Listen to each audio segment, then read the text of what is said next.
compte en France plus d'1 million de bateaux de plaisance, mais la flotte est vieillissante. Les bateaux sont assez anciens, avec une moyenne d'âge de 23 ans. On va en parler avec mon invité, Vincent Paravet. Bonjour. Bonjour Florence. Vous êtes le CEO, le fondateur de Captain Chercheur. Alors, ces bateaux, puisqu'ils ont en moyenne 23 ans, il faut les réparer. Et vous répondez justement à ce besoin de pièces détachées qui ne sont pas toujours faciles à trouver, ces pièces détachées, justement. En effet, aujourd'hui, on a créé une start-up pour accompagner les plaisanciers, les professionnels dans leur recherche de pièces détachées, pour réparer leurs bateaux, pour améliorer tous les équipements et les éléments à bord de leur bateau. Oui. Donc, alors, comment vous faites? Vous avez créé une plateforme où on peut se procurer des pièces détachées quand des pièces neuves ne sont pas accessibles?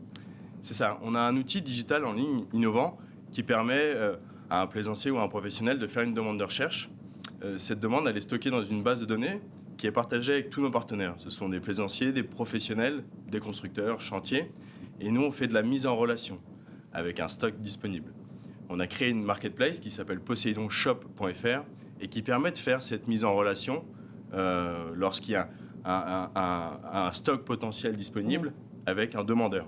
Oui, vous-même, vous n'avez pas de stock. C'est vraiment une mise en relation. Voilà, vous orientez le particulier ou le professionnel vers la personne qui pourra avoir des pièces pour les bateaux. Mais alors, comment elles sont contrôlées, ces pièces ? Alors, nous, on a une expertise. Je suis entouré de professionnels de l'industrie nautique. J'ai une équipe d'experts. Et on évalue ou pas, je dirais, la qualité, le sérieux du vendeur. Parce que poseidonshop.fr, c'est une marketplace. Donc, on évalue tous les vendeurs professionnels. Il y a une prévalidation obligatoire. Pour les particuliers, c'est un peu différent. Mais on a un œil expert sur toutes les pièces qui passent sur notre marketplace et on est capable de pouvoir refuser l'accès, la mise en ligne de ces pièces-là au travers de notre œil expert. On est dans un contexte en ce moment où il y a une pénurie de pièces détachées. Vous voyez augmenter la demande sur votre marketplace ? Oui, en effet, il y a une rupture sur les pièces détachées. Il faut savoir que l'industrie nautique, c'est une industrie qui est très traditionnelle. Donc il y a très peu de suivi de pièces détachées pour bateaux. Aujourd'hui, ça commence à s'industrialiser. Et nous, aujourd'hui, on répond à cette demande forte, ce besoin fort de pièces détachées. Et on a un objectif et des valeurs éco-responsables dans cette démarche-là. L'idée, c'est qu'au lieu de remplacer un ensemble, grâce à Captain Chercheur, on propose de pouvoir réparer un élément. Et donc à vision éco-responsable. Et alors justement, parmi vos clients, qui sont des particuliers, qui sont des professionnels aussi, il y a cette volonté de prendre des pièces détachées parce qu'ils ne trouvent pas la pièce neuve, parce que c'est moins cher, ou vraiment il y a de plus en plus, vous le constatez, cette démarche éco-responsable. Est-ce qu'il y a un changement de mentalité ?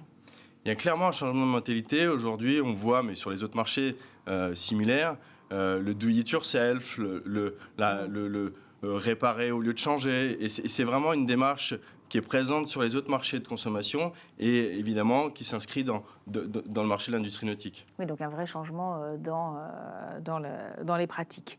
Alors, vous avez eu le label Créalia Innovation de la région Occitanie. En quoi ça consiste et en quoi c'est important pour vous ? Alors, le label Créalia Occitanie, c'est un label qui est très important pour nous parce que ça justifie notre innovation. Moi, j'ai créé la société en décembre 2019 pas à pas, au travers de mon expérience en tant que professionnel de l'industrie nautique, en tant que passionné également, j'ai voulu apporter une innovation, créer une innovation digitale pour l'industrie nautique. Et Créalia aujourd'hui, c'est ce label-là d'innovation. C'est un label qui est assez fort en Occitanie et qui nous permet de pouvoir faire des effets leviers auprès d'investisseurs, auprès de banques, sur ce point d'innovation. Oui, parce que vous avez en tête une levée de fonds l'année prochaine, en 2023. Exactement. On est en phase de levée de fonds pour nous permettre d'accélérer franchement notre développement. On a contacté des fonds d'investissement, des business angels. Aujourd'hui, on constitue un pôle d'investisseurs pour nous permettre de bien se développer, d'avoir les moyens financiers et humains pour ce défi éco-responsable. Oui, parce que le but, c'est quoi? C'est de proposer plus de pièces, c'est de proposer de nouveaux services à côté des pièces? Il y a des plans de développement, évidemment, sur l'existant, mais il y a aussi des plans de développement au niveau géographique, au niveau européen, international. Les bateaux naviguent, et l'idée, c'est de pouvoir proposer notre offre au niveau international, qu'elle soit tout à fait scalable, que ce soit aux États-Unis, en Australie, sur des pays où il y a beaucoup de navigateurs. Parce qu'en ce moment, vous êtes uniquement sur le marché français. On est uniquement sur le marché français. On a commencé un développement sur l'Espagne, parce que la société est basée à Perpignan, donc très frontalière à l'Espagne. On a commencé une approche espagnole, mais l'idée, c'est vraiment de pouvoir proposer une offre européenne et internationale. Et vous arrivez à répondre à toute la demande, où il y a encore des pièces qui sont introuvables, et malheureusement, on ne pourra pas réparer certains bateaux? Il y a encore des pièces qui sont introuvables. Aujourd'hui, on a un taux de réussite de 30%, ce qui est vraiment très peu. Alors, au-delà de faire de la mise en relation, on propose également d'ouvrir des bureaux d'études pour refabriquer des pièces. On refabrique des pièces en impression 3D, en usinage, en fonderie et en bois. On a des partenaires spécialisés sur ces métiers-là, et on a constitué un catalogue de pièces introuvables qu'on remet sur le marché. On a aussi une offre de distribution. Oui, d'où l'intérêt de continuer à vous développer pour continuer à œuvrer pour, on va dire, une plaisance durable. C'est ça, exactement. C'est notre objectif aujourd'hui au quotidien. Merci beaucoup Vincent Paravet, donc CIO de Captain Chercheur, d'être venu sur le plateau de l'émission. Merci Florence.